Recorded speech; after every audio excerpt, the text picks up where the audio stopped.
Dans cette vidéo, je te donne mes 6 meilleurs conseils en matière de cohérence cardiaque pour que tu puisses tirer le meilleur parti de cet exercice de respiration juste formidable et à la portée de tout le monde. Tu vas comprendre en théorie comment est-ce qu'on fait bien de la cohérence cardiaque et en plus, je te montrerai comment l'exécuter correctement. Alors reste bien jusqu'à la fin. Mais avant de se lancer, pourquoi est-ce que c'est important de parler de ça? Il y a encore quelques années, je m'étais dit que je ne ferais pas de vidéo au sujet de la cohérence cardiaque parce que pour moi, c'était un sujet qui était déjà énormément vu. J'avais pas envie de faire quelque chose de vu et de revu. Et il y avait déjà énormément de choses sur le sujet. Énormément de choses sur comment faire de la cohérence cardiaque, qu'est-ce que c'est, à quoi ça sert, les bénéfices, etc. C'est pour ça que je vais pas spécifiquement m'attarder là-dessus. D'autant plus que si tu as cliqué sur cette vidéo, il y a de fortes chances que tu connaisses un peu tout ça déjà. Même un exercice simple comme la cohérence cardiaque, il est souvent mal exécuté. Pourquoi? Pas par mauvaise intention, hein, ok? Tous les gens qui pratiquent des exercices de respiration ont cette intention de bien faire les choses de base. Mais quand on sait que 90% de la population adulte a une respiration qui est dysfonctionnelle, une respiration inconsciente j'entends, hein, celle qu'on utilise la plupart du temps quand on n'y pense pas dans la vie de tous les jours, cette respiration-là, la plupart du temps, elle ne fonctionne pas correctement. Et ces petits défauts, ces petits décalages dans la respiration de base, ils viennent avoir une empreinte aussi sur les exercices de respiration. Donc si de base on ne respire pas correctement, ça va être difficile d'exécuter la cohérence cardiaque, même si c'est un exercice qui est relativement simple. Je trouve ça dommage que cet exercice qui a plein de bénéfices, qui peut apporter énormément de choses, soit pas exécuté de manière idéale parce qu'on n'en tire pas tout ce qu'on peut en tirer au final. J'ai formé des futurs thérapeutes pendant de nombreuses années à ces questions de respiration et je le fais toujours d'ailleurs. J'accompagne des personnes en individuel pour leur aider à retrouver une respiration un peu plus fonctionnelle, avec souvent un objectif derrière, de mieux-être, de gestion du stress ou même de performance parfois. Et je vous donne tout un tas de contenus comme ça pour que chacun d'entre vous puissiez trouver votre bonheur à travers la respiration. J'en reparlerai un petit peu plus tard, mais justement pour pouvoir vous faire toucher à ça un petit peu du doigt, j'ai conçu spécifiquement un challenge sur 7 jours qui te permet de toucher un peu différents domaines, toujours avec comme point commun l'usage du souffle et de la maîtrise de son propre souffle. Avant que je te donne tout ce qu'il y a à faire pour que tu puisses améliorer ta pratique de la cohérence cardiaque, c'est bien qu'on fasse un petit récap de ce qu'il ne faut pas faire. Et pour ça, j'aimerais te renvoyer à une vidéo détaillée sur le sujet que j'ai fait il y a quelques temps et où dedans, il y a déjà pas mal de réponses. Allez, conseil numéro 1. Ça va être de bien rester dans un volume de respiration abdominale, de bien respirer dans le ventre. C'est pas parce que tu vas inspirer et expirer sur 5 secondes qu'il faut forcément que tu ailles chercher un grand volume d'air. Ça va être à toi justement de jouer un petit peu avec ça, avec tes sensations pour pouvoir moduler le débit d'air sur l'inspire comme sur l'expire pour pouvoir tenir tes 5 secondes avec un volume de respiration qui va rester principalement abdominal. Donc, comment respirer par le ventre, ça mérite une vidéo à part entière et il y en aura une tout bientôt, ça c'est promis.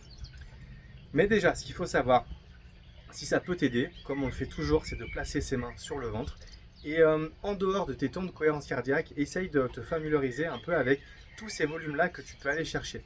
En plaçant les mains juste en dessous du nombril ici, c'est déjà un endroit qui bouge pour ta respiration abdominale, c'est le plus fréquent, c'est le plus facile à trouver.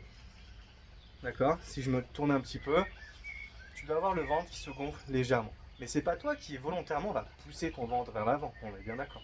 C'est la pression de l'inspiration qui va venir générer cette pression au niveau des viscères qui va faire la petite poussée vers l'avant. Tu peux t'amuser aussi à mettre tes mains juste en dessous des côtes flottantes ici, ok? Et essayer de sentir une espèce d'ouverture sur les côtés. En même temps que tu inspires, tu peux aller prendre de la place aussi en largeur. Tu peux sentir aussi une petite pression dans tes jambes et dans tes genoux si tu vas bien diriger la pression au niveau du bassin et du périnée. Le diaphragme et le plancher pelvien, normalement, eux, quand tout va bien, ils fonctionnent un petit peu de concert. D'accord? Donc entraîne-toi en dehors de tes séances de cohérence cardiaque à trouver un beau volume de respiration abdominale pour que tu sois à l'aise pour inspirer et expirer avec le nez sur 5 secondes, tout en modulant le débit d'air si c'est nécessaire. D'accord? Pourquoi c'est important? Ça t'évite justement d'aller chercher des amplitudes complètes qui te demandent d'engager un effort respiratoire beaucoup plus conséquent. Conseil numéro 2 est toujours en lien avec celui d'avant, ça va être justement de trouver ton volume d'air courant. Qu'est-ce que ça veut dire? On va faire un petit exercice ensemble, toi et moi, là maintenant. J'aimerais que tu prennes une grande inspiration complète et que juste tu te laisses expirer naturellement. tu vas sentir que les pressions s'équilibrent et qu'à un moment donné, il n'y a plus d'air qui sort. Mais à ce moment-là, tu peux continuer ton expiration. Si tu viens engager les abdominaux pour aller chercher une expiration complète ou une expiration forcée, c'est la même chose. Qu'est-ce que ça veut dire? Ça veut dire qu'on a eu une expiration en deux temps. Une première passive et une deuxième active. Ok?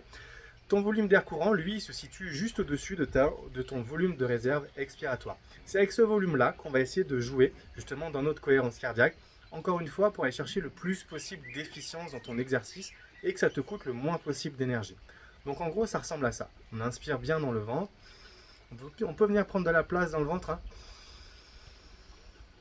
Et je m'assure qu'à l'expiration, je reste sur une expiration passive. Et que ça ne me demande pas d'engager les abdominaux pour aller chercher une expiration active poussée. Ok? Ça peut être un petit peu flou comme ça, mais je t'assure que tu vas vite le ressentir. Conseil numéro 3, et c'est là que ça devient vraiment important. Maintenant que tu as trouvé ta place dans le ventre, que tu as trouvé ton volume courant, eh ben, il va falloir que tu ajustes justement précisément le débit d'air pour pouvoir coller aux consignes de temps. Évidemment, la cohérence cardiaque, elle est conçue en 5 secondes d'inspire, 5 secondes d'expire. Il y a des bonnes raisons à ça, parce qu'on va chercher un équilibre du système nerveux et une espèce de résonance globale de l'ensemble des systèmes du corps. Ça veut dire que tu vas ajuster la vitesse de l'air qui rentre et qui sort de tes narines pour pouvoir coller au tempo.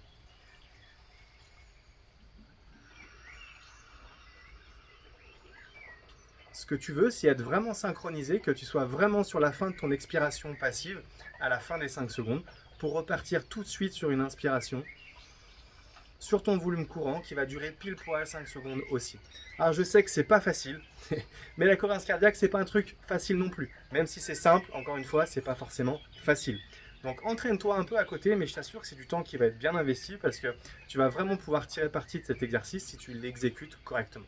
Le conseil numéro 4, ça va être de lisser l'entrephase. Qu'est-ce que ça veut dire, lisser l'entrephase? On se schématise mentalement une inspire, une expire comme quelque chose de très binaire. Soit j'inspire, soit j'expire.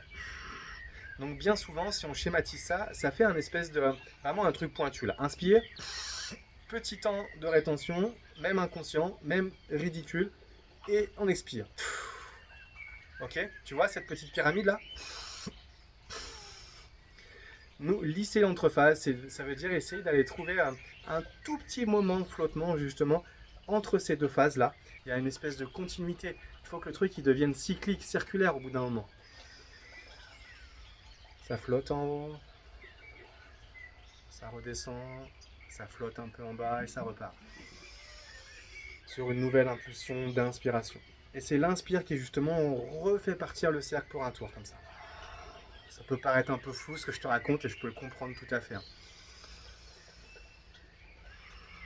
Mais tu vois, si tu dois mettre un schéma là-dessus, on serait plus sur une forme de colline comme ça là, toute gentille, toute douce, plutôt que sur un truc avec des arêtes. Le conseil numéro 5, lui, c'est plutôt pour la phase d'expiration. Je disais tout à l'heure qu'il faut avoir une expiration passive. Tu ne vas pas t'engager musculairement dans l'expiration. Ça doit être un phénomène totalement passif où tu mets en jeu juste le relâchement du diaphragme et des muscles intercostaux que tu as mis en action sur ta phase d'inspire. D'accord? Si je me contente de faire une expiration purement passive, à la fin de mon inspire, je vais juste relâcher. Mais souvent, cette phase de relâchement, ça va prendre une seconde ou deux. Et nous, on a besoin de tenir ces 5 secondes. Donc, comment faire pour ne pas s'engager musculairement sur son volume de réserve expiratoire et en même temps tenir ces 5 secondes? Et bien, ce qu'il va falloir que tu fasses, c'est justement avoir une expiration passive mais retenue. C'est-à-dire que tu n'engages aucun muscle, tu es toujours sur un volume de respiration passive, juste vider ton volume de réserve inspiratoire au final, mais juste tu relâches l'air de manière un peu plus bridée pour pouvoir coller au timing qui va être demandé. Donc une astuce assez simple, et ben, au lieu d'expirer avec le nez, tu vas expirer avec la bouche cette fois-ci, avec la bouche légèrement entrouverte et la langue collée au palais. Je me rapproche, la bouche légèrement entrouverte, la langue collée au palais, et comme ça sur ton expire, ça va faire une petite expiration toute douce, un peu comme si tu soufflais sur une vitre. D'accord? Ça va te permettre vraiment de moduler, de ralentir ta vitesse d'expiration pour tenir sur le timing des 5 secondes. Et enfin, mon conseil numéro 6, eh ben lui, il n'est pas du tout technique. Il est plutôt dans la bonne approche mentale pour se préparer à faire de la cohérence cardiaque.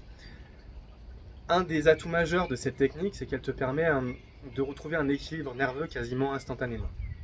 Par contre, une session de cohérence cardiaque, même si tu en fais 3 dans la journée, elle ne dure que 5 minutes. Et si pendant ces 5 minutes, tu en mets 4 à te mettre dans l'exercice, je trouve ça un petit peu dommage parce qu'au final, encore une fois, tu ne pourras pas tirer le meilleur parti de tout ça.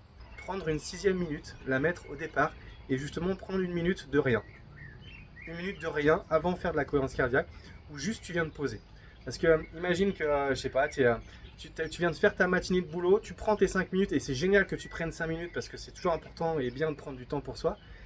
Mais tu prends tes 5 minutes un peu à la va-vite entre ta matinée de boulot et ta pause déj. C'est un peu le rush, etc. Donc tu prends juste une minute de plus pour juste te centrer sur ton souffle pendant une petite minute. Et je t'assure que ton expérience de 5 minutes de cohérence cardiaque, elle n'aura absolument rien à voir.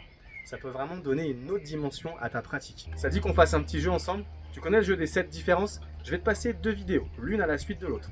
La première où justement je vais essayer de compiler un peu les erreurs les plus fréquentes en matière de pratique de la cohérence cardiaque. Et l'autre où j'applique tous les bons conseils que je t'ai donnés juste avant. Ok?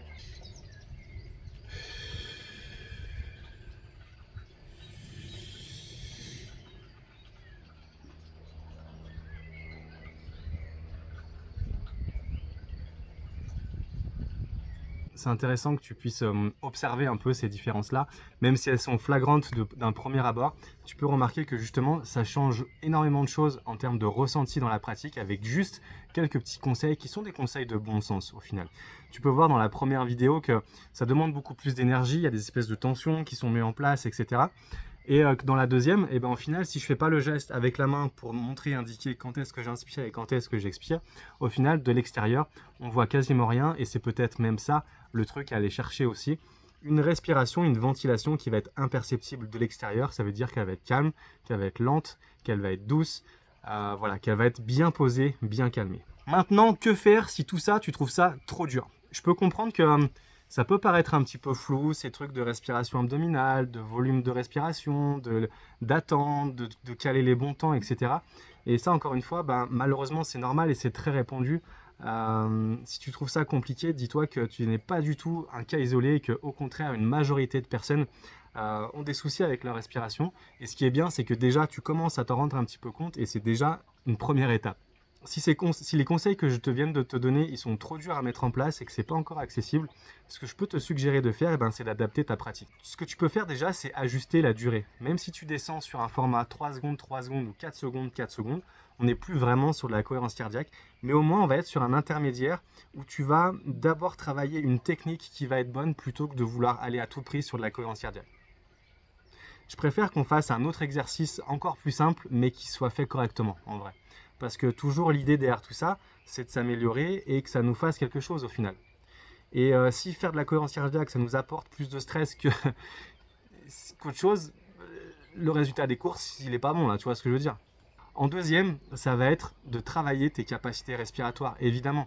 L'avantage de se trouver comme ça dans le dur, même si c'est pas facile à accepter, au moins ça met en lumière notre facteur limitant. Qu'est-ce qui est limitant pour toi? Ça peut être ça que tu peux te poser comme question déjà. Est-ce que c'est de vraiment trouver ma respiration abdominale? Donc là, on va se centrer là-dessus. Est-ce que c'est de réussir à tenir les 5 secondes? Donc là, il va falloir se poser la question de qu'est-ce qui coince au niveau mécanique pour que justement tu puisses trouver l'amplitude nécessaire. Est-ce que tu manques de force dans le diaphragme? Qu'est-ce qui se passe là-dedans? En bref, si les conseils que je viens de te donner, tu trouves ça trop difficile à mettre en place, c'est un signe qu'il va falloir travailler tes capacités respiratoires. En tout cas, il existe plein de façons de le faire. Moi, je t'en propose 2. Okay, je te propose une première approche qui est 100% gratuite. C'est un défi sur 7 jours où justement tu vas pouvoir découvrir 7 thématiques différentes autour des pouvoirs du souffle. Il y aura les capacités physiques, il y aura la gestion du stress, il y aura la pleine conscience, il y aura tout un tas de choses. Donc ça, je te mets un lien dans la description. Et si tu as envie de démarrer un travail en profondeur dès maintenant, tu peux aller sur le programme Nouveau Souffle qui, lui, est beaucoup plus conséquent. Un programme sur 7 semaines où tu vas vraiment rentrer dans la matière, où tu vas vraiment mettre en place des choses profonde, tu vas mettre de l'engagement, tu vas mettre de la répétition pour vraiment aller chercher de vraies nouvelles capacités respiratoires. On n'est plus sur la découverte, on est sur un vrai travail. Mais ce programme-là, il est encore super accessible. Donc pareil, je te mets un lien dans la description, tu regardes tout ça. Ce que je voudrais que tu fasses maintenant, c'est que tu prennes une minute pour me dire dans les commentaires qu'est-ce qui a été difficile pour toi quand je t'ai donné ces 6 conseils-là, d'accord? Quand tu as essayé de les mettre en pratique, sur quoi tu coinces? Dis-moi dans les commentaires, comme ça, peut-être que je peux t'aider ou peut-être que tu trouveras d'autres personnes qui sont dans le même cas que toi, ok? Si ce n'est pas encore fait, évidemment, abonne-toi, regarde tous les petits cadeaux que je te mets en description et je te dis à plus, ciao!